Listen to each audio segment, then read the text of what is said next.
ان الذین قالوا ربنا اللہ، بے شک وہ لوگ جنہوں نے کہا کہ ہمارا رب اللہ ہے، ثم استقاموا، پھر وہ اس پر جم گئے، انہوں نے اس پر استقامت اختیار کی، تتنزل علیہم الملائکہ، ان پر فرشتے اترتے ہیں، اللہ تخافوا ولا تحزنوا، کہ نہ تم خوف کھاؤ نہ غم کرو، یعنی ماضی کا غم نہ کھاؤ اور مستقبل کا خوف نہ کرو۔ وَأَبْشِرُوا بِالْجَنَّةِ الَّتِي كُنْتُمْ تُوعَدُونَ، خوشخبری پاؤ اس جنت کی جس کا تم وعدہ دیے جاتے ہو۔ نَحْنُ أَوْلِيَاؤُكُمْ فِي الْحَيَاةِ الدُّنْيَا وَفِي الْآخِرَةِ، ہم تمہاری دوست ہیں دنیا کی زندگی میں بھی اور آخرت میں بھی۔ وَلَكُمْ فِيهَا مَا تَشْتَهِي أَنفُسُكُمْ، اور تمہارے لیے وہاں وہ کچھ ہوگا جس کی تم خواہش کرو گے۔ وَلَكُمْ فِيهَا مَا تَدَّعُونَ، اور تمہیں وہاں وہ ملے گا جو تم طلب کرو گے۔ نُزُلًا مِّن غَفُورٍ رَحِيمٍ، یہ غفور الرحیم رب کی طرف سے میزبانی ہوگی، تم اس کے مہمان ہوگے۔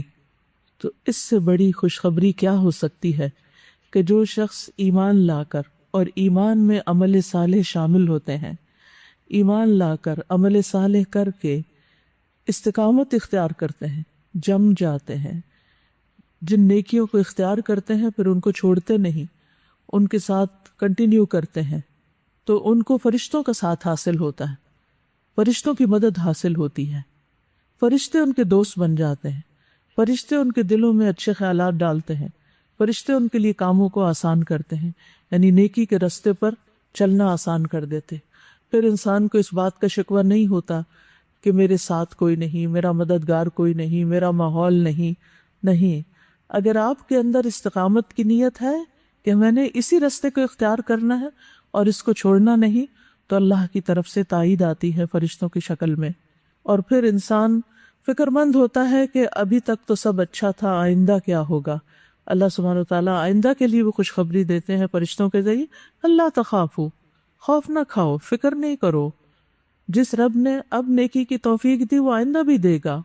اور پھر انسان کو اس بات کا ریگریٹ اور غم بھی ہوتا ہے کہ میں کچھ اور بھی کرتا، مجھ سے یہ بھی نہیں ہوا، تو اس غم اور ریگریٹ میں بھی مبتلا نہیں رہنا چاہیے، اور انسان کو نیکی کے کام کی جو توفیق ملی ہے اس پر خوش ہونا چاہیے، اس پر شکر کا اظہار کرنا چاہیے، اور اللہ تعالیٰ کی نعمت کو محسوس کرنا چاہیے کہ اللہ کے اذن سے، اللہ کی توفیق سے نیکیاں کرنے کا موقع ملا۔ اللہ کا شکر جس نے رمضان جیسا مہینہ دیا، جس نے قرآن جیسی نعمت دی، جس نے یہ پورا ماحول عطا کیا کہ جس میں میرے لیے نیکی پر چلنا آسان ہو گیا، تو اللہ سبحانہ وتعالیٰ آئندہ بھی اس نعمت کو برقرار رکھیں گے اگر ہم شکر گزار رہیں گے۔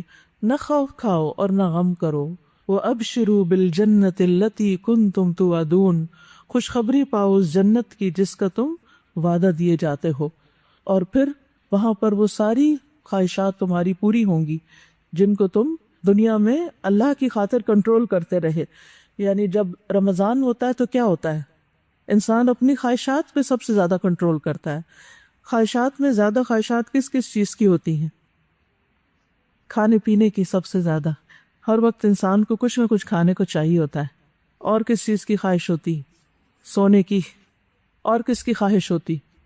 باتیں کرنے کی، اور خاص طور پہ لوگوں کی باتیں کرنے کی، اور لوگوں کی باتوں میں سے بھی منفی باتیں کرنے کی، لوگوں کی طرف سے پہنچنے والی تکلیفیں اور جو شکوے شکایات ہوتے ہیں ان پر گرمبل کرنے کی۔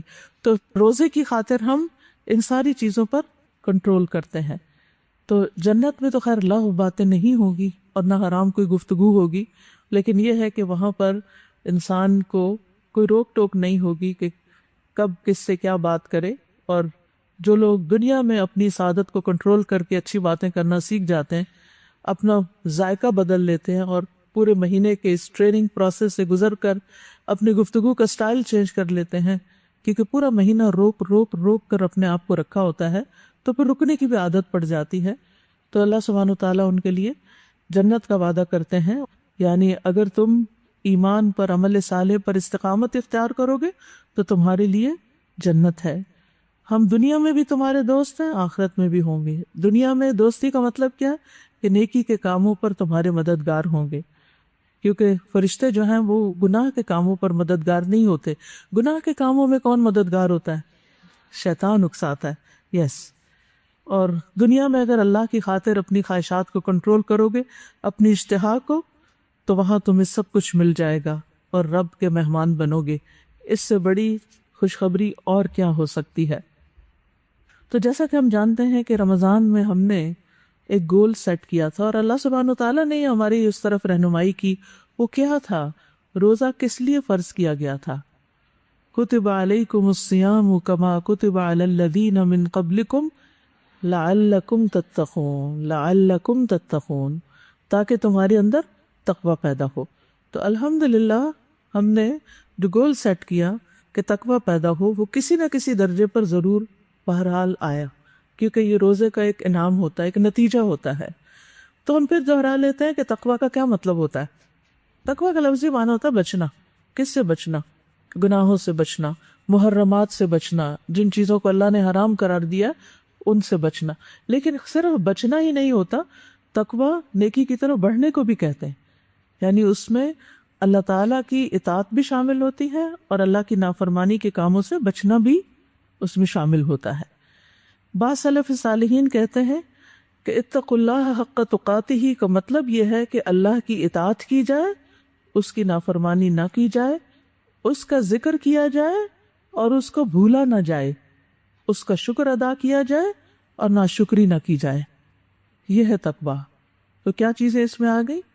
اللہ کی فرما برداری کرنا اور نافرمانی سے بچنا، ذکر کرنا اور بھولنے سے بچنا، شکر کرنا اور ناشکری سے بچنا.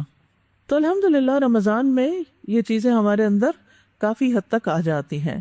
یعنی ہم اطاعت کے کاموں میں دوڑ لگا دیتے ہیں، نافرمانی کے کاموں سے رکتے ہیں، اللہ کا ذکر پہلے سے زیادہ کرتے ہیں، تلاوت قرآن کی شکل میں، نماز کی شکل میں، ذکر اذکار کی شکل میں، قرآن کے فہم کی کلاسز اٹینڈ کرنے کی شکل میں.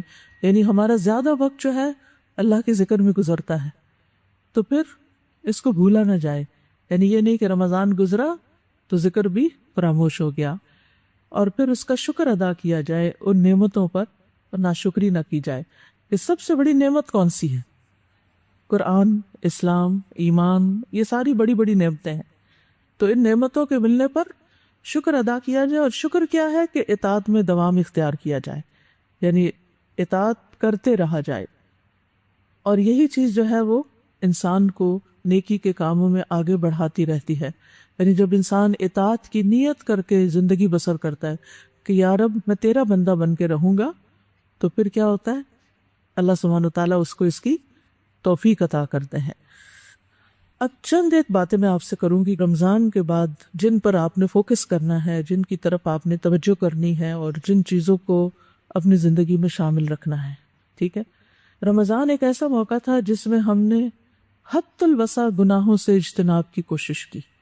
تو سب سے پہلی چیز یہ ہے کہ رمضان میں ہم نے گناہوں کی طرف واپس نہیں پلٹنا، اپنی پرانی پچھلی بری عادتوں کی طرف واپس نہیں جانا.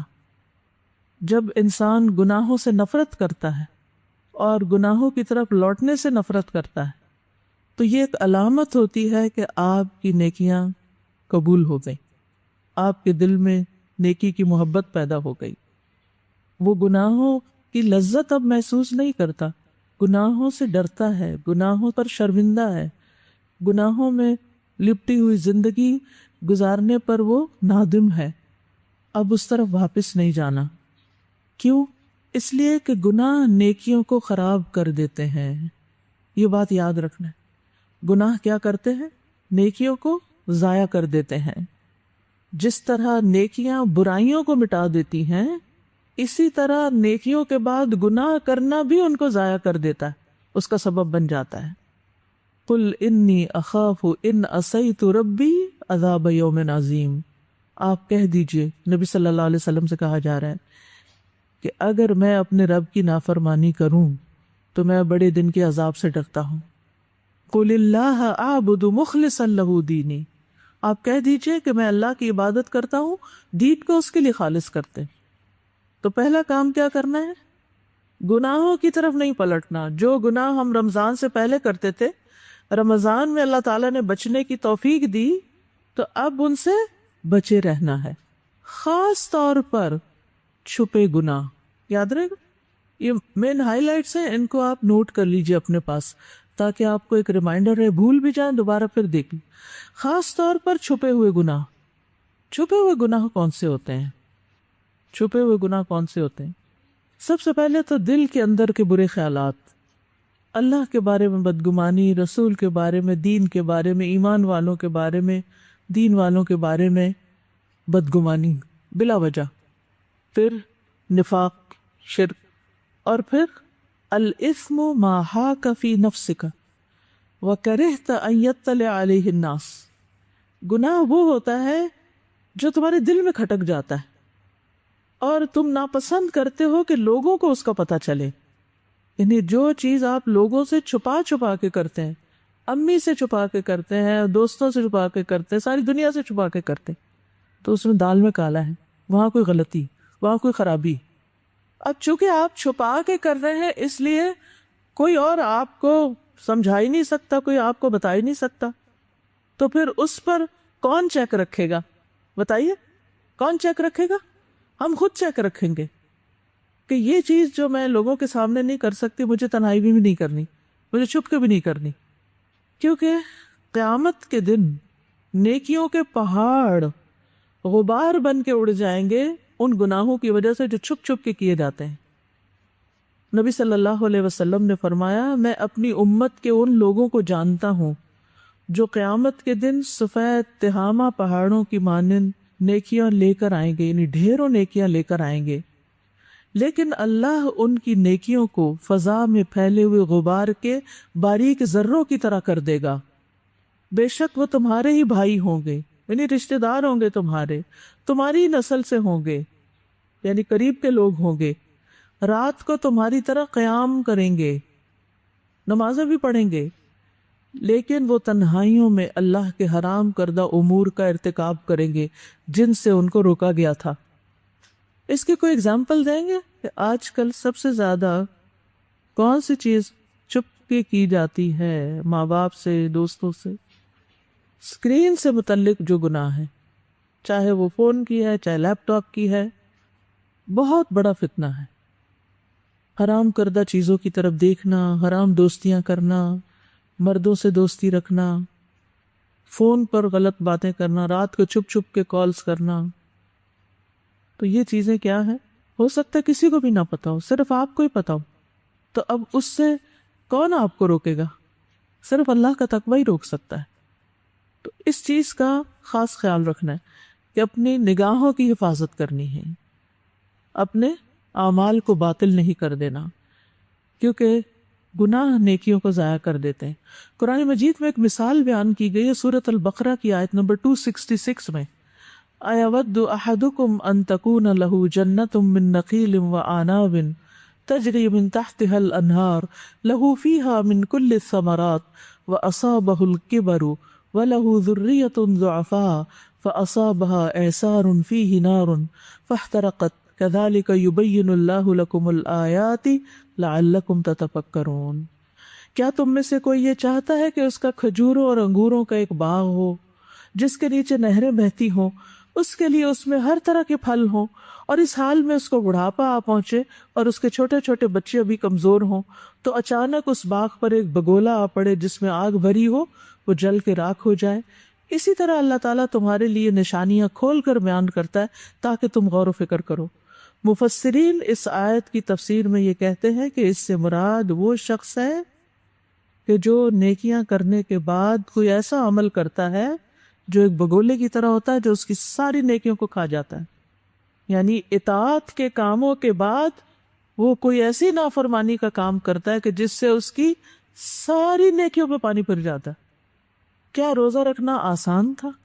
نہیں، مشکل تھا، گرمیوں کے روزے تھے، لمبے روزے تھے، بھوک پیاس کا بھی سامنا ہوگا، چلے کچھ دن میں عادت بھی ہو جاتی، لیکن بہرحال ایک مشقت بھرا کام تھا۔ کیا رات کو عشاء کی نماز کے بعد دیر تک کھڑے رہنا آسان کام تھا؟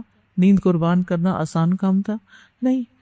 اور پھر آخری عشرے میں اور بھی زیادہ، یعنی تقریباً ساری رات ہی عبادت میں گزری، کوئی آسان کام تھا؟ کتنی محنت سے آپ نے کمائی کی، اور آخرت میں اس کی کتنی ضرورت ہوگی، اور انسان خوش بھی ہو جاتا ہے کہ الحمدللہ نیکیوں کی ایک بہار آئی، نیکیوں کا موسم بہار تھا، اور موسم بہار میں خوب پھل پھول آئے، خوب نیکیاں کی، اور اب کیا اپنی نیکیاں ضائع کر دیں حرام کام کر کے، غلط کام کر کے، برے کام کر کے؟ کیا خیال ہے؟ بولے نا۔ تو یہاں پر جو مثال دی گئی ہے باغ کی کہ اس میں کھجورے اور انگور، تو یہ کھجورے اور انگور اور جنت میں باغ کیسے لگتے ہیں؟ نیک اعمال سے، اور قیامت کے دن ان نیک اعمال کی ضرورت ہوگی یا نہیں ہوگی؟ ہوگی۔ تو اگر ہم نے رمضان میں باغ لگا کے شوال میں اس کو جلا دیا تو پھر کیا ہوگا؟ کہیں اس دھوکے میں نہ ہو کہ ہم نے بہت کچھ کر لیا، اب تو جنت پکی ہوگی، اور آگے جا کے دیکھے کہ اوہ یہ تو باغ سے اڑ گیا۔ ایک بگولا پورا باغ جلانے کے لیے کافی، سال ہا سال کی محنت۔ باغ آسانی سے نہیں لگتے، جن لوگوں نے باغ لگتے دیکھے ہو انہیں پتا ہوگا کہ کتنا عرصہ انتظار کرنا پڑتا ہے، پھر پھل آتے ہیں، پورا مہینہ آپ مشقت کرتے ہیں، پھر اس کے بعد آپ کو ایک انعام ملتا ہے عید پر۔ تو خلاصہ کیا کہ ایسے کاموں سے بچنا ہے جو اعمال ضائع کرنے کا سبب بنے۔ سورۃ محمد میں اللہ تعالیٰ فرماتے ہیں آیت نمبر 33، یا ایھا الذین آمنوا اطیعوا اللہ واطیعوا الرسول ولا تبطلوا اعمالکم، اے لوگو جو ایمان لائے ہو اللہ کا حکم مانو اور رسول کا حکم مانو اور اپنے اعمال ضائع نہ کرو۔ لا تبطلوا اعمالکم، اس کی تفسیر الجامع لاحکام القرآن میں یوں کی گئی ہے، ولا تبطلوا اعمالکم ای حسناتکم بالمعاصی، لا تبطلوا حسناتکم بالمعاصی، کہ گناہوں کے ذریعے اپنی نیکیوں کو ضائع نہ کرو۔ ٹھیک ہے، اللہ کی اطاعت کی، رسول کی اطاعت کی، اور پھر اس کے بعد گناہ کر کے ان کو ضائع نہیں کرنا۔ اس کی مثال قرآن مجید میں دی گئی ہے۔ سورۃ النحل آیت نمبر 92 میں اللہ تعالیٰ فرماتے ہیں وَلَا تَكُونُوا كَالَّتِي نَقَضَتْ غَزْلَهَا مِن بَعْدِ قُوَّةٍ أَنْكَاثًا، اور اس عورت کی طرح نہ ہو جانا جس نے بڑی محنت سے سوت کاتا پھر خود ہی اسے ٹکڑے ٹکڑے کر دیا۔ کسی نے دیکھا اسی سوت کاٹنے کا؟ کتنا محنت طلب کام ہوتا ہے کہ وہ روئی سے پھر ایک تار بنتی ہے، اور پھر وہ چرخے کے اوپر اس کی لپیٹی جاتی ہے، اور پھر یعنی ایک چھوٹی سی گولی بنانے میں بھی بہت سا ٹائم لگ جاتا ہے، اور بڑی احتیاط سے وہ تار بنائی جاتی۔ جیسے تقویٰ میں احتیاط ہوتی ہے نا، ایسے ہی اس میں بھی کہ کہیں دھاگا نہ ٹوٹ جائے، کہیں بہت موٹا نہ ہو جائے، زیادہ نہ آ جائے، باریک نہ ہو جائے، ایک جیسی تار رہے۔ تو بہت محنت طلب کام ہوتا ہے، بہت الرٹ ہو کے کرنا پڑتا ہے۔ اب غافل ہو کے وہ چرخہ نہیں کاٹ سکتے، تو آپ نے بڑی محنت سے وہ سب کچھ کیا، اور اس کے بعد کیا ہوا کہ خود ہی اس کو توڑ کے رکھ دیا۔ تو انسان سب سے زیادہ خود اپنا ہی دشمن ہے جب وہ اپنی نیکیوں کو ضائع کرتا ہے۔ تو کیا نہیں کرنا؟ نیکیاں ضائع نہیں کرنی۔ اور نیکیاں کیسے ضائع ہوتی ہیں؟ گناہ ضائع کر دیتے ہیں۔ تو آپ دیکھیے کہ جیسے عقیدہ ہے، مثلا ایمانیات ہے، تو کچھ چیزیں ہمارے ایمان کو ضائع کرنے والی، جیسے شرک، جیسے نفاق، جیسے شک، اس سے عقیدے کی تباہی ہو جاتی۔ اعمال میں مثلا سب سے پہلے نماز آتی، تو آپ نے فقہ میں ایک ٹاپک پڑھا ہوگا مبطلات الصلاۃ، وہ چیزیں جو نماز کو باطل کر دیتی ہیں۔ مثلا کون سی چیز نماز باطل کر دیتی ہے؟ آپ نماز پڑھ رہے ہیں اور آپ نے وہ حرکت کی، نماز گئی۔ مثلا آپ نے ساری نماز پڑھی، ظہر کی پڑھ رہے تھے، آخری رکعت میں سلام سے پہلے آپ نے وضو توڑ دیا، کیا آپ کی نماز ہو گئی؟ نہیں ہوئی نا، نماز باطل ہو گئی۔ آپ کو دوبارہ وضو کر کے دوبارہ 4 رکعتیں پڑھنی ہوں گی۔ ٹھیک ہے، مثلا آپ نے ساری نماز پڑھی اور سلام پھیرنے سے پہلے کسی سے بات کر لی، تو بات کرنا کیا ہے؟ کوئی کھانے کی چیز منہ میں ڈال لی۔ تو اس کی پوری تفصیل ملتی کہ کیا کیا چیزیں نمازوں کو باطل کرتی۔ آپ قبلے سے پھر گئے ادھر ادھر، تو کچھ چیزیں تو پوری طرح باطل کر دیتی ہیں، اور کچھ چیزیں اس کا اجر کم کر دیتی ہیں۔ صدقات کو کیا چیز باطل کرتی ہے؟ یا ایھا الذین آمنوا لا تبطلوا صدقاتکم بالمن والاذی، اے لوگو جو ایمان لائے ہو اپنے صدقات کو احسان جتا کے اور اذیت دے کے ضائع نہ کرو، وہ بھی باطل ہو جاتے ہیں۔ روزے کو کوئی چیز باطل کرتی ہے؟ روزہ کس چیز سے ٹوٹ جاتا ہے؟ کچھ کھا لینے سے، جن چیزوں سے روزے منع کیے گئے ان کے کرنے سے۔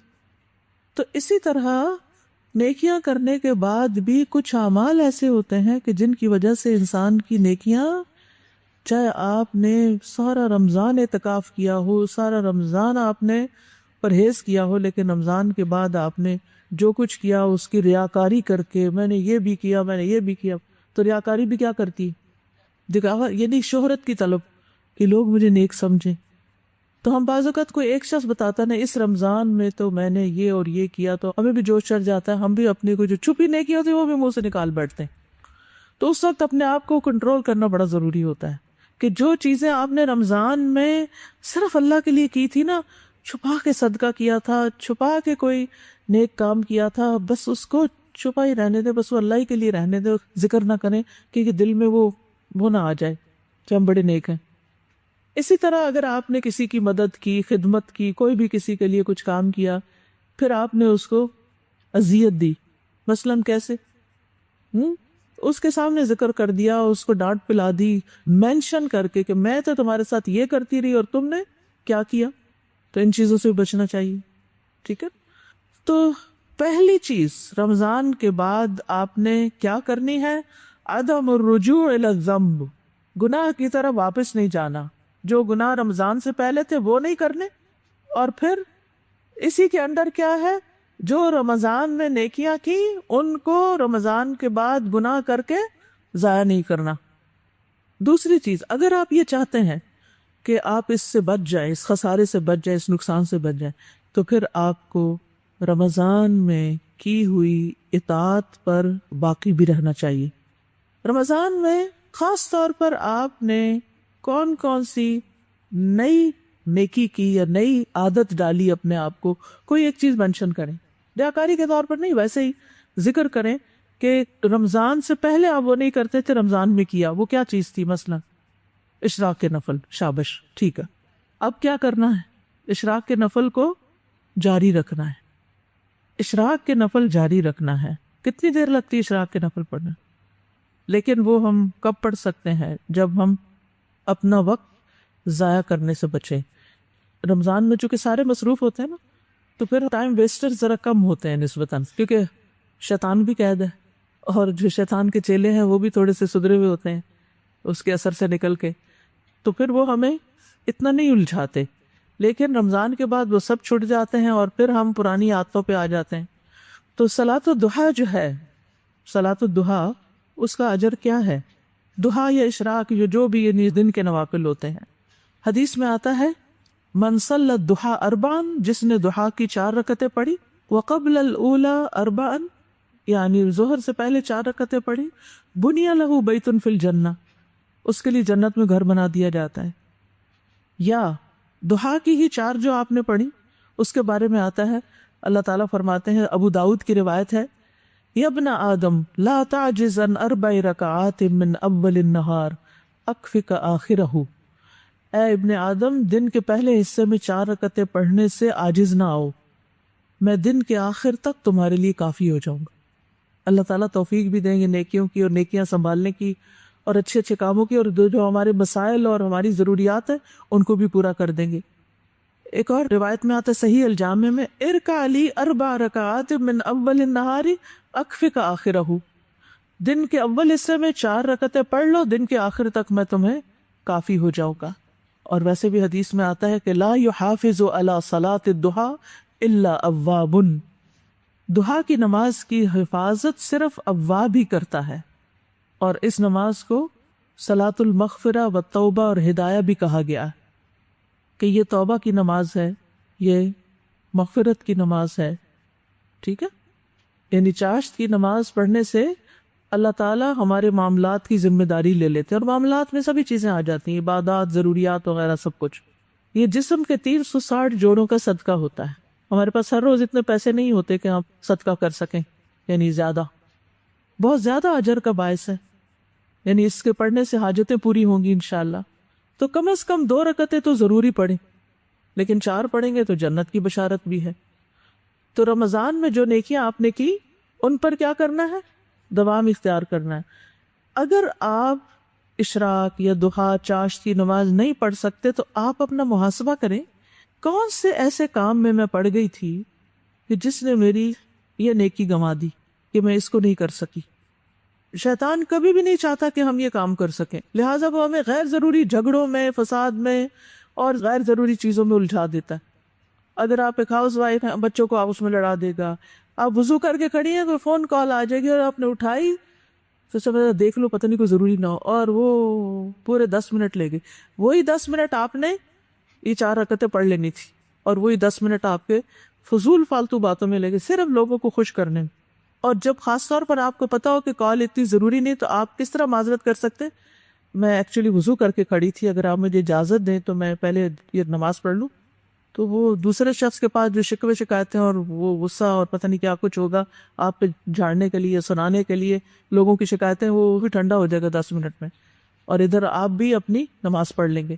ہمیں معذرت کرنی آنی چاہیے، دوسرے سے اجازت لینی چاہیے. اگر آپ اجازت دیں تو میں ذرا یہ کام کر لوں پہلے. بعض اوقات بچے عین اس وقت آ جاتے ہیں ہمیں یہ چاہیے، تو دیکھیں کہ 10 منٹ دیتے ہیں آپ مجھے، جیسے یوسف علیہ السلام نے کیا تھا نا. کیا کہا تھا؟ کھانا آنے سے پہلے میں آپ کو بتاتا ہوں خواب کی تعبیر کیا ہے. تو اگلا ٹارگٹ دے کے بس 5 منٹ کی بات ہے، تھوڑا سا مجھے ٹائم دے دے، تھوڑی سی اجازت دے دے. تو انشاءاللہ آپ دیکھیں گے کہ اگر آپ نے نیت کر لی نا، اور یاد رکھیے نیت کے ساتھ اگر آپ دعا کریں گے نا کہ یا اللہ میں نے یہ کام کرنا ہے، آپ مجھے توفیق دیں، مجھ سے کروا لیں، شیطان کو مجھ سے دور رکھیں، بس مجھے کرنا ہے. دنیا کے کاموں میں ہم ضد لگا لیتے ہیں یہ کر کے چھوڑنا ہے، تو نیکی کے کام میں کیوں نہیں ضد لگاتے اپنے آپ سے کہ کر کے چھوڑنا ہے. اور آپ یقین کریں کہ وہ 5 منٹ، اگر 2 رکعت پڑھنی 5 منٹ، وہ 5 منٹ اگر آپ نے نکال لیے نا اپنی زندگی میں سے، اور اگر 5 کے 10 نکال لیے تو باقی بہت سے کاموں میں آپ کا وقت بچے گا. کیا رمضان میں وقت کی برکت نہیں ہوئی؟ کون سی چیز چھوٹ گئی؟ ٹھیک ہے کچھ غیر ضروری چیزیں ضرور چھوٹ گئی، لیکن ضروری کام تو کھایا پیا سوئے سب کچھ کیا، وہ تو ہو ہی گیا نا. تو یاد رکھیے کہ رمضان کے بعد شیطان جب چھٹ کے آتا ہے تو اس کا سب سے بڑا ہدف کیا ہوتا ہے کہ جو انہوں نے کیا وہ ان سے ضائع کراؤ، اور جو آتے ان کی پڑھی ہیں وہ ان کی ختم کرواؤ. اور کیا کرتے ہیں رمضان میں؟ ہم تلاوت زیادہ کرتے ہیں یا روزانہ کرتے ہیں. تو 2 چیزیں نا، زیادہ بھی کرتے ہیں اور روزانہ بھی کرتے ہیں. رمضان میں کوئی دن ہم مس نہیں کرتے. تو آئندہ زندگی میں آپ نے کیا کرنا ہے؟ تلاوت روزانہ کرنی، چاہے تھوڑی کریں یا زیادہ کریں. اور اس کا بھی اگر آپ ٹارگٹ سیٹ کریں نا اتنی تو کرنی ہے. یہ صرف اللہ کی توفیق سے ہوتا ہے. جب اللہ توفیق دیتا ہے نا تو شیطان کو بھی باندھ دیتا ہے. پھر ہم یہ نہیں کہہ سکتے شیطان غالب آ گیا تھا اور یہ ہو گیا. شیطان کس پہ غالب آتا ہے پتہ ہے آپ کو؟ یہ بھی نہیں کہنا چاہیے شیطان آ گیا تھا مجھ پہ، اس سے شیطان بڑا خوش ہوتا ہے.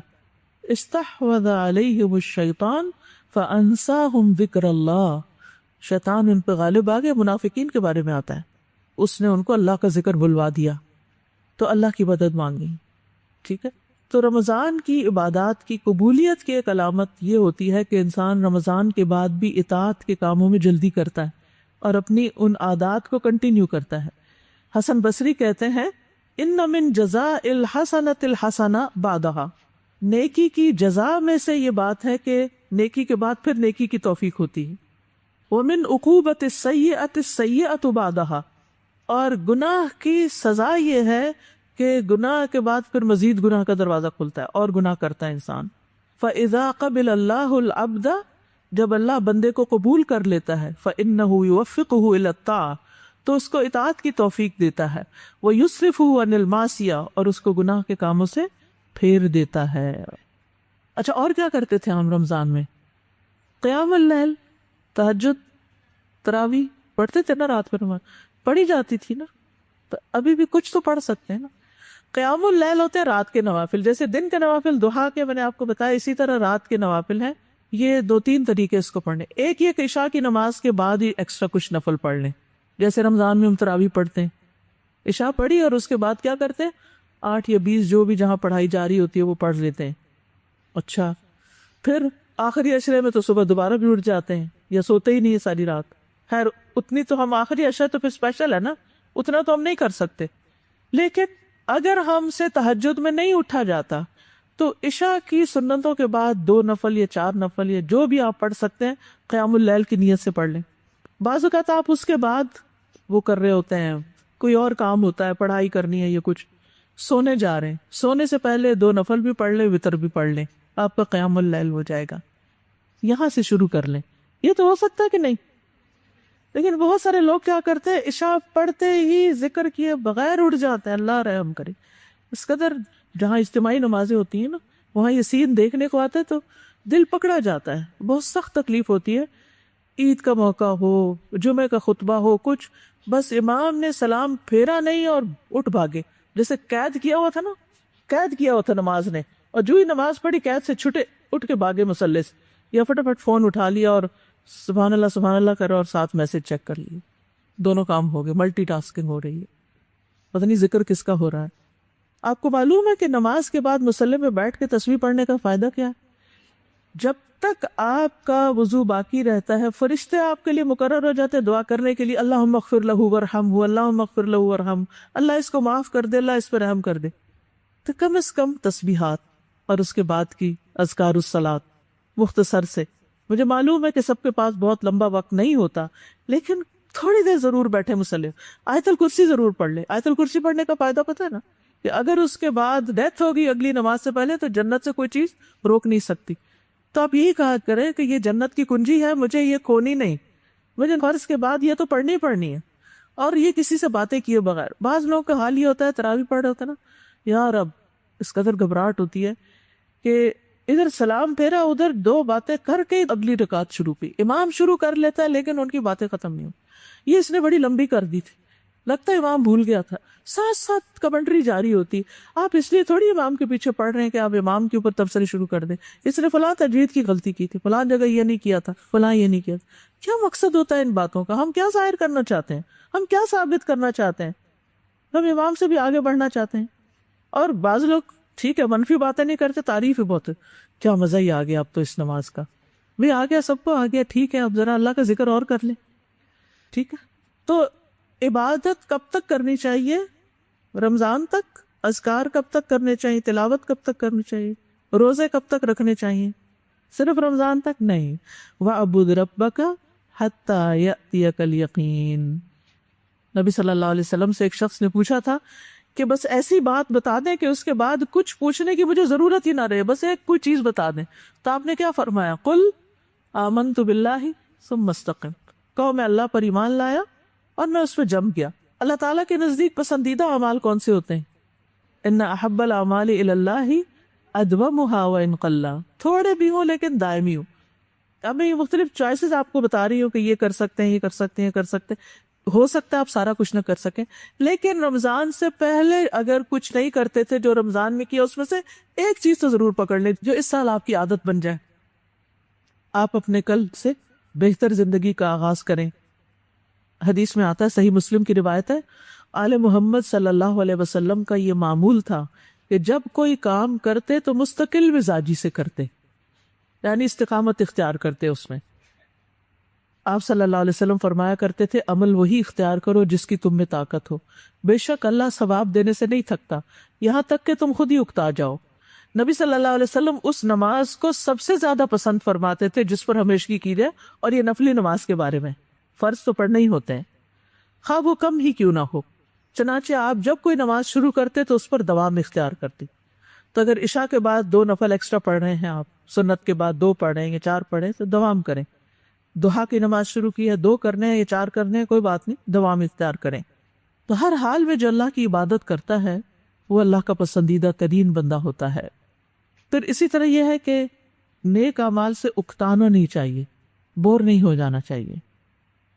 اور پھر یہ کہ جلدی کرنی چاہیے. والذین یؤتون ما آتوا وقلوبهم وجلة انہم الی ربہم راجعون اولئک یسارعون فی الخیرات وہم لہا سابقون. جو لوگ اللہ کی راہ میں دیتے ہیں، جو بھی دیں، جان، مال، وقت، ان کے دل ڈرنے والے ہوتے ہیں کہ یقیناً وہ اپنے رب ہی کی طرف لوٹنے والے ہیں. یہ لوگ ہیں جو نیک کاموں میں جلدی کرتے ہیں اور یہی ان کی طرف آگے نکلنے والے ہیں. تو کیا کرنا ہے؟ نیک کاموں میں جلدی کرنا ہے اور پھر اس میں استقامت اختیار کرنی ہے. ہاں، رمضان میں ایک اور جو اہم کام تھا وہ تو آپ نے مینشن نہیں کیا، ذرا اس کا بھی ذکر ہوتا جائے. روزہ. کیا خیال ہے روزوں کے بارے میں؟ شوال کے رکھنے ہیں، اور پھر شوال کے بعد کیا کرنا ہے؟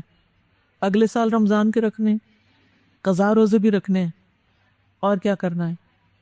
ہر مہینے کے 3 روزے کم از کم، اور منڈے تھرسڈے کا اگر ہو سکے. میں نہیں کہتی یہ سارا کچھ آپ کر لیں، اس میں سے کوئی نہ کوئی نفلی عبادت روزوں میں سے بھی ضرور اختیار کریں.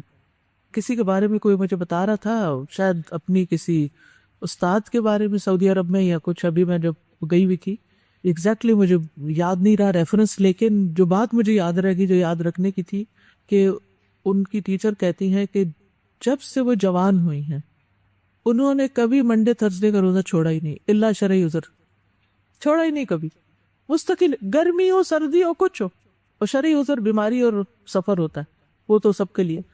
میں نے کہا یا اللہ ہم کہاں کھڑے، ہمارے ہاں یہ کلچر نہیں۔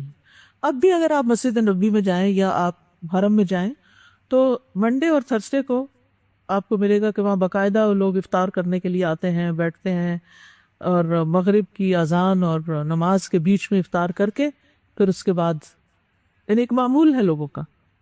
لیکن ہمارے ہاں اس کی طرف توجہ نہیں ہے۔ اگر ممکن ہو، میں یہ نہیں کہتی کہ ہاسٹل کی انتظامیہ پہ مشکل مشقت ڈال دوں اتنا فضائل بیان کر کے، لیکن یہ ہے کہ کچھ نہ کچھ، کوئی نہ کوئی طریقہ، ایٹ لیسٹ شوال کے روزوں کا کیا فائدہ ہے؟ سال بھر کے روزوں کا اجر ملتا ہے، اور اس میں صحیح مسلم کی صحیح حدیث موجود ہے، ٹھیک ہے؟ جس طرح نئی نئی باتیں ہوتی ہیں نا، تو پھر وہ نئے نئے ٹرینڈز، اب سوشل میڈیا پہ کہیں سے کوئی ویڈیو شیئر ہونے لگتی ہے، زیور پہ زکوٰۃ نہیں، کوئی ایک اوپینین ہوتا ہے، اس کو لے کے وہ گھمایا جاتا ہے کہ لوگ پریشان ہو جاتے ہیں کہ شاید ہم غلط کر رہے ہیں، حالانکہ زکوٰۃ ادا نہ کرنے پر وعید ہے، اور اس کا ادا کرنا جو ہے احتیاط کے زیادہ قریب ہے، اور اس کے بھی دلائل باقاعدہ موجود ہیں، اس جو پہننے والا زیور اس پہ زکوٰۃ موجود۔ لیکن اس قدر اس رمضان میں لوگوں نے مجھ سے اس پر سوال کیا بار بار بار بار، کیونکہ کسی ایک عالم نے کوئی فتویٰ دے دیا، وہ سب جگہ گھوم گیا۔ اسی طرح اب ایک اور بات کہ امام مالک کہتے ہیں کہ مدینہ والے شوال کے روزے نہیں رکھتے تھے، تو اسے ایک قول کو بنیاد بنا کے صحیح حدیث کو پیچھے کر دیا گیا۔ تو اگر کوئی کہے کہ پاکستان والے منڈے تھرسڈے کا روزہ نہیں رکھتے اس لیے کوئی بھی روزہ نہ رکھے، تو آپ کیا کہیں گے؟ روزہ چھوڑ دیں گے؟ نہیں، پاکستان اسلامی جمہوریہ پاکستان ہے۔ عوام الناس جو ہوتے ہیں، عوام الناس بعض اوقات نفلی عبادات کو وہ توجہ نہیں دیتے، تو اس لیے بہت ضروری ہے کہ جس چیز کے اوپر امت کا ایک تعامل رہا ہے اور ایک اس کی فضیلت بیان ہوئی ہے، تو نفلی عبادات میں اس پر استقامت اختیار کی جائے، اور ادھر ادھر کی باتوں کی وجہ سے نیک عمل کو نہ چھوڑا جائے۔ نیکی پر استقامت کا جو فائدہ ہے وہ کیا ہے؟ کوئی بتائے گا مجھے؟ نیکی پر استقامت کا فائدہ کیا ہے؟ دیکھیے، حسن خاتمہ کا سبب ہے یہ، بس ایک جملہ یاد رکھیے، نیکی پر استقامت حسن خاتمہ کا سبب ہے۔ وَاعْبُدْ رَبَّكَ حَتَّى يَأْتِيَكَ الْيَقِينُ، اگر اپنے رب کی عبادت آپ موت کی، یقین یا موت مراد ہے، موت تک کریں گے تو موت بھی اچھی آئے گی۔ تو جو اطاعت پر زندگی بسر کرتا ہے اللہ تعالیٰ اس کا خاتمہ بھی نیکی کے کام پر کرتا ہے۔ کچھ عرصہ پہلے میں نے ایک آرٹیکل پڑھا تھا جو کئی قسطوں میں آیا تھا کہ شروع سے لے کر تاریخ میں اب تک وہ کون کون سے لوگ ہیں جو نون ہسٹری میں ریکارڈڈ ہیں کہ جو سجدے کی حالت میں فوت ہوئے۔ اتنا انٹرسٹنگ تھا وہ کہ میں ایک ایک کو پڑھتی تھی اور میں کہتی یا اللہ مجھے پتہ چلے ان کا وہ کون سا نیک عمل تھا جس کی وجہ سے ان کو سجدے میں موت آئی۔ تو ہو سکتا ہے وہ چھپ کے نفلی عبادات کرتے ہوں، سجدے ذوق و شوق سے کرتے ہوں۔ سجدہ نماز کو بھی سمبلائز کرتا ہے نا۔ اسی طرح پچھلے دنوں ملائیشیا کے ایک امام کی ڈیتھ ہوئی ہے جو جمعے کے دن شوال یعنی رمضان کے بعد پہلا جمعہ خطبہ دیتے ہوئے دنیا سے رخصت ہوئی، اور سب کے سامنے لا الہ الا اللہ بھی پڑھی۔ تو ہم میں سے ہر ایک کو شوق ہے نا اس کا خاتمہ اچھا ہو، ہے یا نہیں؟ ہم جیسے بھی ہو، لیکن ہمارا یہ شوق بہت ہے کہ ہمارا خاتمہ اچھا ہو۔ جس کو یہ پسند ہو کہ اس کا خاتمہ اچھا ہو، پھر وہ نیکیوں کے کاموں پر دوام اختیار کرے، چاہے تھوڑا سا ہی کیوں نہ، چھوٹا سا کام ہی کیوں نہ۔ رمضان میں اور زیادہ کیا کرتے ہیں کام؟ ایک اور کام بھی ہے جو بھولے میں آپ، صدقہ خیرات۔ تو صدقہ خیرات کی عادت بھی نہیں جانی چاہیے۔ یعنی بعض لوگ کیا کرتے ہیں، ساری زکوٰۃ رمضان میں نکال دی، صدقہ خیرات بھی خوب ہر پروجیکٹ میں ڈال دیا، اس کے بعد خالی ہاتھ ہو کے بیٹھ جاتے ہیں اور اگلے رمضان کا انتظار کرتے ہیں۔ نہیں، صدقے پر دوام۔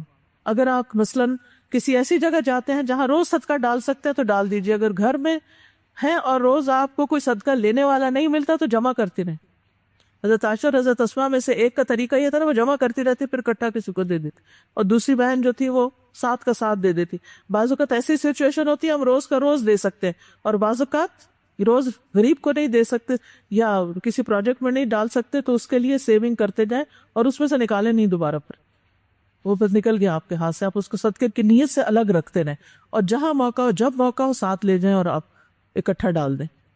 ابن کثیر الدمشقی کہتے ہیں لقد اجر اللہ الکریم عادتہ بکرمہ، اللہ تعالیٰ جو الکریم ہے اس کے کرم کی عادات میں سے یہ ہے ان من عاش علی شیء مات علیہ، جو جس چیز پہ زندگی بسر کرتا ہے اسی پہ مرتا ہے، ومن مات علی شیء بعث علیہ یوم القیامہ، اور جو جس چیز پہ مرتا ہے قیامت کے دن اسی پہ اٹھایا جائے گا۔ جیسے جو حج کے لیے نکلتا ہے لبیک پکارتا ہوا اور احرام کی حالت میں فوت ہو جاتا ہے تو قیامت کے دن کیسے اٹھے گا؟ کیسے اٹھے گا؟ لبیک پکارتے ہوئے اٹھے گا، شہید اپنے خون کے ساتھ اٹھے گا۔ تو اسی طرح جو نیک کام کرتے ہوئے آپ فوت ہوں گے قیامت کے دن اسی کے ساتھ پھر اٹھائے بھی جائیں گے، نیکی کی گواہی کے ساتھ پھر آپ کی بعثت ہوگی۔ اس لیے زندگی میں کچھ آتے ہی تو عبادات سے متعلق ہے نا، عبادات کے علاوہ یعنی قرآن، ذکر، صلاۃ کی پابندی اور اس و نوافل بھی شامل کے علاوہ ایک اور چیز ہے علم۔ جو علم کے راستے پر چلا وہ کس راستے پہ چلا؟ جنت کے راستے پر۔ سیکھنا اور سکھانا ختم نہیں کرنا، کچھ بھی ہو، کہیں بھی ہو۔ میں کل جدہ میں تھی، پرسوں رات ہماری ملاقات تھی، جو انڈیا میں حیدرآباد ہے اس کے بارے میں مجھے کوئی بتا رہا تھا کہ جدہ کی برانچ سے ایک خاتون اپنا کورس مکمل کر کے گئی اور وہاں جا کر 70 ایئرز اولڈ تھی، بیمار ہو گئی۔ بیمار کیا ہوئی کہ ان کے ہر روز رات کو ڈائلسس ہوتے ہیں، اور ڈائلسس کا پتہ ہے نا آپ کو، جو گردوں کی صفائی مشینوں سے ہوتی ہے، کتنا تکلیف دہ پروسیس ہوتا ہے۔ وہ کہتی ہے کہ ہر روز رات میں وہ کروا کے ہر روز صبح کلاس لیتی ہیں، ایک دن بھی مس نہیں کرتی۔ اپنے گھر میں ہی انہوں نے کلاس شروع کی ہوئی ہے کہ کہیں اور نہیں جا سکتے۔ کہتے اتنی استقامت ان کے اندر کہ اتنے سخت پروسیس سے گزر کر بھی انہوں نے اپنا کام نہیں چھوڑا۔ کہتے آپ ایک دفعہ آ کر وہاں دیکھیں جو محلے محلے میں کلاسز شروع ہوئی ہوئی ہیں، اور ایسے لوگ پھر ایک مثال بن جاتے ہیں کہ اگر وہ 70 سال کی خاتون بیماری کے ساتھ یہ کام کر سکتے ہیں تو ہم جوانوں کو کیا مسئلہ ہے۔ اور کلاس کا مطلب ضروری نہیں ہوتا کہ آپ ایک بہت بڑا ہال بھر لیں تو پھر ہی آپ پڑھائے، تو یہ ہوتا ہے آپ کو نہیں پتا کسی ایک شخص کو پڑھاؤ۔ اگر ہم یہ کہیں کہ نہیں ہماری کلاس میں کوئی 60+ نہیں آ سکتا کیونکہ بوڑھے لوگوں کی یہ کلاس نہیں، بوڑھے لوگ یاد نہیں رکھ سکتے، آپ کو کیا پتا وہ ایک بوڑھا شخص جو پڑھ جائے وہ 1000 جوانوں سے بھی بہتر اس کام کو آگے لے کے بڑھے۔ تو آپ خود سوچئے کہ آپ کی محنت ضائع نہیں جاتی چاہے ایک شخص پر بھی ہو، لیکن وہ ایک شخص آپ کو باندھ لیتا ہے۔ اگر آپ ایک شخص کے ساتھ مل کر قرآن پڑھتے پڑھاتے ہیں، اور اب تو آپ دیکھیے کہ فون پر، اسکائپ پر، سوشل میڈیا کے ذریعے، آن لائن بے شمار ٹیکنالوجی کے ذریعے طریقے نکل آئے کہ آپ بہت ڈسٹنس پر بھی ہوتے ہوئے آپ لوگوں کے ساتھ قرآن کا مذاکرہ اور درس و تدریس اور تعلیم کا کام کر سکتے ہیں۔ تو بہت ضروری ہے کہ آپ کیا کریں؟ علم کا کام کریں۔ ایک اور چیز، غور و فکر۔ انہیں 5 چیزیں آپ نے تھام کے رکھنی ہیں اپنی زندگی میں، ان پہ استقامت اختیار کرنی ہے۔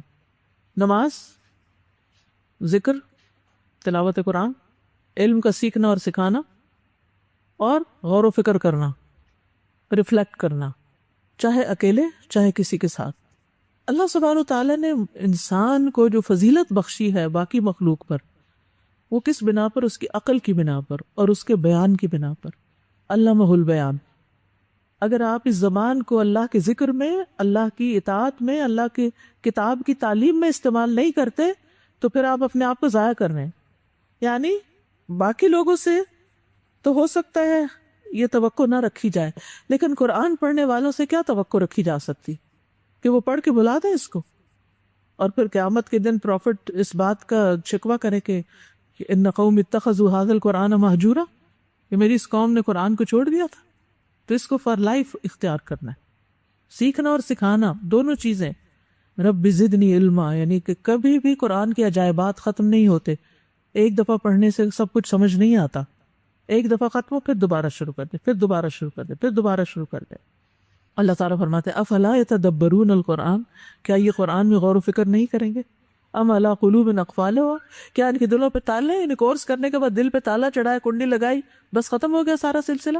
نہیں، اس کو جاری رکھنا ہے۔ ٹھیک ہے۔ امام ابن تیمیہ کہتے ہیں اگر کسی کو دیکھنا ہو کہ کسی کی رمضان المبارک کی عبادت قبول ہوئی یا نہیں، تو اس کے رمضان کے بعد والے اعمال دیکھو۔ اگر رمضان کے بعد بھی نیک اعمال پر اس کی استقامت اسی طرح باقی ہے جیسے رمضان میں تھی، تو سمجھ لو کہ اللہ تعالیٰ نے اس کی رمضان میں کی جانے والی عبادتوں اور اطاعتوں کو قبول فرما لیا، جس کی وجہ سے ان اعمال کو تسلسل کے ساتھ باقی رکھنے کی توفیق عطا فرمائی۔ اور جس کو دیکھو کہ رمضان کے بعد اس کے اعمال میں یک لخت فرق آ گیا، ڈراسٹک چینج، وہ رمضان میں کچھ اور تھا، وہ کچھ اور بن گیا، اور وہ ہدایت سے بھٹک کر پھر اس راہ کا راہی ہو گیا جس پر وہ رمضان سے پہلے گامزن تھا، تو سمجھ لو کہ اس کا شمار بھی انہی لوگوں میں ہے جن کے متعلق رسول اللہ صلی اللہ علیہ وسلم نے ارشاد فرمایا، رب صائم لیس له من صیامہ الا الجوع ورب قائم لیس له من قیامہ الا السحر۔ بعض روزے دار کو روزے سے بھوک کے سوا کچھ نہیں ملتا، انہوں نے رمضان میں بھوک کاٹ لی، بس ختم ہو گیا، اور بعض قیام کرنے والوں کو قیام سے بیداری کے سوا کچھ نہیں ملتا، یعنی وہ تقوی ہاتھ نہیں آتا، وہ نیک اعمال پر مداومت ہاتھ نہیں آتی۔ علماء کہتے ہیں کہ اگر حج، عمرہ، روزہ اور دیگر عبادات اللہ کی بارگاہ میں قبولیت کا درجہ پالے تو اس کی نشانی یہ ہے کہ بندہ نیکی کے بعد نیکی کرتا چلا جاتا ہے۔ ہم میں سے ہر ایک کو یہ فکر ہوتی ہے نا کہ پتہ نہیں ہماری عبادت قبول ہوئی یا نہیں، تو قبولیت کی علامت کیا ہے؟ رمضان کے بعد بھی نیکی کرتے چلے جانا، اور پھر اس بات سے ڈرنا کہ کہیں ہمارے اعمال ضائع نہ ہو جائیں، ٹھیک ہے؟ وہ جیسے قرآن مجید کیا آتا ہے نا، والذین یؤتون ما آتوا وقلوبہم وجلہ، کہ وہ لوگ جو دیتے ہیں اور ان کے دل ڈر رہے ہوتے ہیں، یعنی نمازیں پڑھتے ہیں، روزے رکھتے ہیں، صدقہ خیرات کرتے ہیں، اور وہ ڈرتے رہتے ہیں کہ کہیں ہمارے اعمال ضائع نہ ہو جائیں۔ اولئک الذین یسارعون فی الخیرات، یہ نیکیوں میں آگے بڑھنے والے ہیں۔ تو نیکیوں میں آگے بڑھنے والے کبھی اپنے نیک اعمال پہ فخر نہیں کرتے، وہ اپنے اعمال کو حقیر ہی سمجھتے ہیں اور اس پر غرور نہیں کرتے، تعجب یا عجب کا شکار نہیں ہوتے، وہ اپنی آخرت کو یاد کرتے رہتے ہیں جس دن انہیں ان اعمال کا بدلہ ملنے والا ہے، اور جس دن انسان کے چھوٹے بڑے گناہوں کا حساب لیا جانے والا ہے۔ اب سوال یہ پیدا ہوتا ہے کہ ان چیزوں پر پابندی کے لیے کریں کیا؟ یعنی یہ تو پتہ چل گیا کہ استقامت اختیار کرنی ہے، لیکن استقامت کیسے اختیار ہو؟ ہم چاہتے ہیں لیکن کر نہیں پاتے، تو آپ کے خیال میں وہ کون سا ایسا طریقہ ہے جس سے استقامت حاصل ہوتی ہے؟ نمبر 1، پلاننگ کرنی پڑتی ہے کہ کون سا کام کب اور کیسے کرنا ہے، اس کے لیے ٹائم لاک کر لے، جیسے قیمتی چیزوں کو آپ لاک کر لیتے ہیں، پھر کوئی اور ان پہ ڈاکہ نہیں ڈال پاتا، تو اپنے اوقات کو مال و دولت سے بھی زیادہ قیمتی سمجھے اور اس کو لاک کریں۔ یہ ٹائم میرا تلاوت کے لیے، یہ ٹائم میرا نفل کے لیے، یہ وقت میرا صدقے کے لیے ہے، یہ میرا تسبیحات کے لیے ہے، مثلا ٹریولنگ کے دوران یا اور جو بھی۔ کیا کریں گے آپ؟ پلاننگ، کب، کیا، کیسے کرنا ہے، کتنا کرنا ہے۔ اگر آپ نے پلاننگ نہیں کی نا، جتنے مرضی لیکچر سن لیں، پھر کام کرنا مشکل ہو جاتا ہے، ٹھیک ہے؟ اور کیا کرنا ہوتا ہے؟ دعا کرنی ہوتی، نیت، پلاننگ میں ساتھ نیت بھی شامل کر لیں کہ پکی نیت کے کر کے چھوڑنا ہے۔ صحبت صالح، حب الصالحین و بغض مجالست العصات، صالحین کی محبت اور نافرمان لوگوں کی کمپنی سے بغض، جب تک یہ چیز نہیں ہوگی اس وقت تک استقامت نہیں ہو سکتی، کیونکہ آپ کو سہارا انسانوں کی شکل میں بھی کچھ نہ کچھ چاہیے ہوتا ہے کہ جو آپ کو پکڑ کے رکھے، سیدھے راستے پہ چلائے، جن سے آپ انسپریشن لیں۔ ضروری نہیں ہوتا کہ وہ آپ کو لیکچر ہی دیتے رہیں، تقریریں ہی کرتے رہیں، نصیحتیں ہی کرتے رہیں، ہر وقت آپ کو انسٹرکشنز دیتے رہیں، نہیں، صرف ان کو دیکھ کر بھی آپ کو انسپریشن ہو جاتی۔ وہ نماز پڑھ رہے ہیں، آپ کسی سے ملنے کے لیے گئے اور وہ سکون سے اپنے چاشت کے نفل ادا کر رہے ہیں، اس وقت آپ کا دل کیا چاہے گا؟ میں کیوں پیچھے، میں بھی کر لیتا، میں کیوں نہیں کر سکتا؟ اگر آپ میں سے ایک لڑکی بھی صبح جیسے وقت سے پہلے آپ آ جاتے، ایک لڑکی بھی اگر نماز پڑھتی ہوئی دکھائی دی نا، 4 اور بھی کھڑے ہو جائیں گے ساتھ، تو آپ وہ بنے جو دوسروں کو بھی راہ دکھائیں۔ گھر میں آپ کھڑے ہو جائیں گے، آپ کو دیکھ کر ایک دن آپ کے بچے بھی شروع کر دیں گے۔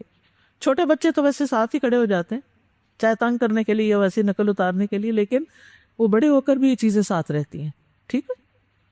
تو ایسے لوگوں سے دوستی رکھنا، ایسی مجالس میں جانا، یعنی کوئی نہ کوئی اس کے لیے وقت ضروری ہے، ٹھیک ہے؟ اور کسی کام کو کرنے کے لیے جب کوئی ٹارگٹ سامنے ہو تو ہمارے لیے آسان ہو جاتا ہے۔ مجھے لگتا ہے کہ جیسے ہم مختلف چیزوں کی جب فضیلت پڑھتے ہیں تو کوئی ایک اسٹرانگ فضیلت جو ہمیں زیادہ کر رہی ہے، اگر ہم اسے مائنڈ میں بٹھا لیں تو وہ کام کرنا، جیسے یہ آیت الکرسی والی فرض نماز کے بعد والی بات ہے، تو مطلب یہ ٹارگیٹ ذہن میں ہوتا ہے کہ اگر یہ پڑھ لیں گے تو جنت انشاءاللہ ملے گی، تو پھر یہ چھوٹتی رہی۔ اسی طرح کوئی بھی ایک چیز جو ہے وہ ہم کر لیں، جیسے درود شریف ہے تو اس کے اوپر پڑھنے میں دوام اسی وقت ہے جب پتہ چلتا ہے کہ اچھا اس کے یہ فائدے ہیں، تو وہ اگر بھولیں نا ہم تو بہت فرق پڑتا ہے۔ جو بھی آپ نے نیکی کے کام کرنے ہیں نا، ان میں سے ایک کام اور اس کی آگے فضیلت لکھ کے لگا لے کہیں کہ میں کیوں کر رہی، آپ کو وجہ پتہ ہونی چاہیے، کیونکہ بعض اوقات ہماری عبادات عادات بن جاتی ہیں اور وہ ایک روٹین میں ہم آ جاتے ہیں، پھر وہ ہم صرف ایک مشین کے طور پہ کر رہے ہوتے ہیں، اور پھر جب مشین تھک جاتی ہے نا کسی وقت تو پھر بیچ بیچ میں چھوڑنے بھی لگ جاتے ہیں، پھر بیک ٹو اسکوئر ون آ جاتے ہیں، پھر وہیں واپس چلے جاتے ہیں، پھر چھٹ جاتی ہے عادت۔ تو پہلے مرحلے پہ شروع کیوں کی تھی؟ مثلاً یہ حدیث بھی بہت انسپائر کرتی ہے۔ نبی صلی اللہ علیہ وسلم نے فرمایا، اللہ عز و جل فرماتا ہے، اے ابن آدم میری عبادت کے لیے اپنے آپ کو فارغ کر لو، یعنی وقت نکالو، میں تیرے سینے کو بے نیازی سے بھر دوں گا، یعنی پرواہ نہیں رہے گی، کسی چیز کا خوف نہیں رہے گا، ہو جائے گا، کوئی کام یہ نہیں ہو رہا فکر مندی نہیں، ہو جائے گا، تمہارا فقر دور کر دوں گا، محتاجی دور کر دوں گا۔ اگر تو نے ایسا نہ کیا تو میں تیرے سینے میں مصروفیات بھر دوں گا، ہر وقت کاموں کی فکر، یہ نہیں ہوا وہ نہیں ہوا وہ نہیں ہوا، اور تیرا فقر زائل نہیں کروں گا۔ تو کتنا ضروری ہے کہ ہم وقت نکالیں، اپنے جو گول سیٹ کریں، پھر ان کے لیے اپنا وقت بھی مخصوص کریں، جس طرح اور کام ضروری سمجھ کے کرتے ہیں ان کاموں کو بھی ضروری سمجھ کے کریں۔ پھر ایک اور حدیث ہے احکامات کی حفاظت کے بارے میں، احفظ اللہ یحفظ کا، احفظ اللہ تجدہ تجاہک، اللہ کی حفاظت کرو وہ تمہاری حفاظت کرے گا، اللہ کی حفاظت کرو تم اسے اپنے سامنے پاؤ گے، یعنی مراد ہے اللہ تعالیٰ کے احکامات، یعنی حرام چیزیں وغیرہ سے بچنے کو۔ قبولیت کے اوقات میں دعائیں کہ اللہ تعالیٰ میں نے یہ کام کرنا ہے، آپ مجھے کرنے کی توفیق دیں، آپ میرے لیے آسان کر دیں، اس دعا کو پلے باندھ لیں، اللہم لا سہل الا ما جعلتہ سہلا وانت تجعل الحزن سہلا اذا شئت، اللہ کچھ بھی آسان نہیں جب تک تو آسان نہ کرے، اور جب تو چاہے مشکل کو آسان کر سکتا ہے، تو ہی مشکل آسان کرتا ہے، کیونکہ عبادت کرنے کے لیے اندر بھی رکاوٹیں ہیں، دل نہیں مانتا، نفس نہیں، جسم سستی، بیماری، کیا چیزیں بیچ میں آ جاتی ہیں آڑے، پھر باہر کا ماحول، پھر شیطان، کتنی رکاوٹیں، تو ان سب کو کراس کرنا ایک مشکل کام ہے، لیکن اللہم لا سہل الا ما جعلتہ سہلا، یعنی جب آپ ارادہ کریں کسی نیک کام کا تو فوراً سوچیں، جب دوسرا خیال آئے گا میرا نہیں خیال میں کر سکوں گا، بہت لمبے روزے ہیں، اگر پچھلے سال ان دنوں رمضان تھا نا ابھی تو رکھے تھے نا روزے ہم، تو اس سال بھی رکھ سکتے ہیں، اس کا مطلب تو جو ہی آپ خوف محسوس کریں میں نہیں کر سکتی، ڈرنے لگے، ہچکچائیں، فوراً دعا کریں اللہم لا سہل الا ما جعلتہ سہلا، اور پھر کبیرہ گناہوں سے بچتے رہیں، استقامت کی دعا بھی کریں، اللہم انی اسألک الثبات فی الامر والعزیمۃ علی الرشد، اور پھر یہ دعا جو ہے، یہ دو دعائیں سجدے میں مانگنا شروع کریں۔ امام ابن تیمیہ یہ دعا سجدے میں مانگتے تھے، رب اعنی علی ذکرک و شکرک و حسن عبادتک، سجدے کی دعائیں قبول ہوتی ہیں، اگر یہ دعا قبول ہو گئی تو انشاءاللہ سارے جو ہم نے ٹارگٹ سیٹ کیے وہ ہو جائیں گے۔ اور ایک اور دعا، اللہم اصلح لی دینی الذی هو عصمت امری واصلح لی دنیای التی فیہا معاشی واصلح لی آخرتی التی فیہا معادی واجعل الحیاۃ زیادۃ لی فی کل خیر واجعل الموت راحۃ لی من کل شر، اے اللہ میرے دین کو درست کر دے، میرا دین بالکل ٹھیک ہو، نماز روزہ ہر چیز پرفیکٹ ہو جائے، جو میرے معاملات کا محافظ ہے، یعنی اسی سے میری حفاظت ہونی ہے دنیا میں بھی آگے بھی، اور میری دنیا کو بھی درست کر دے جس میں میرا معاش ہے، جہاں میں رہ رہا ہوں، میرے حالات آسان کر دے، میرا رزق روزی کا معاملہ، میرے اور جو رکاوٹیں ہیں جن جن چیزوں میں وہ دور کر دے، اور میری آخرت کو درست فرما دے جس کی طرف میری واپسی ہے، اور میری زندگی کو ہر بھلائی میں میرے لیے زیادتی کا باعث بنا دے، اور موت کو میرے لیے ہر شر سے راحت بنا دے۔ کتنی خوبصورت دعا ہے، اگر عشاء کے بعد یا تہجد کے وقت 2 نفل بھی آپ کو پڑھنے کو مل جائے نا، تو ایک رکعت میں ایک دعا اور دوسری رکعت میں دوسری دعا، آپ دیکھیں تو صحیح کہ کیسی کیسی تبدیلیاں آتی ہیں زندگی میں۔ آپ کو جب کم ہمت ہی ہونے لگے میں نہیں کر سکتی، اٹس ٹو مچ، شیطان بہت زیادہ احساس دلاتا ہے. لیکن میں سوچتی ہوں کہ جو لوگ یہ سارے کام کرتے ہیں وہ بھی تو اسی دنیا میں رہتے ہیں نا، اور ان ساری چیزوں کے ساتھ کر لیتے ہیں. یعنی بڑے سے بڑا نقصان کیا ہوگا؟ نقصان کا مطلب کمی کس چیز کی وجہ سے؟ گناہوں کی، بری عادتوں کی، ٹائم ویسٹرز کی. کیونکہ اچھی چیزیں ان کو ریپلیس کر لیں گی تو ان فضولیات کے لیے وقت نہیں رہے گا. تو اچھی بات ہے نا، وقت نہ رہے اور ہم اس سے بچ جائیں، کسی بھی طرح بچ جائیں. تو ان الحسنات یذہبن السیئات، یعنی صرف یہ نہیں کہ نیکی ہوئی اور برائی مٹ گئی، مطلب یہ کہ بری عادتیں بھی چلی جاتی ہیں اور برے کام اور برے اخلاق بھی چلے جاتے ہیں. پھر یذہبن السیئات، نیکی کریں گے، نیکی کی خوشبو آئے گی تو باقی سیئات اور ذنوب جو ہیں وہ جائیں گے انشاءاللہ. اللہ تعالی ہمیں توفیق عطا فرمائے. وآخر دعوانا ان الحمد للہ رب العالمین. سبحانک اللہم وبحمدک، اشہد ان لا الہ الا انت، استغفرک واتوب الیک. السلام علیکم ورحمۃ اللہ وبرکاتہ.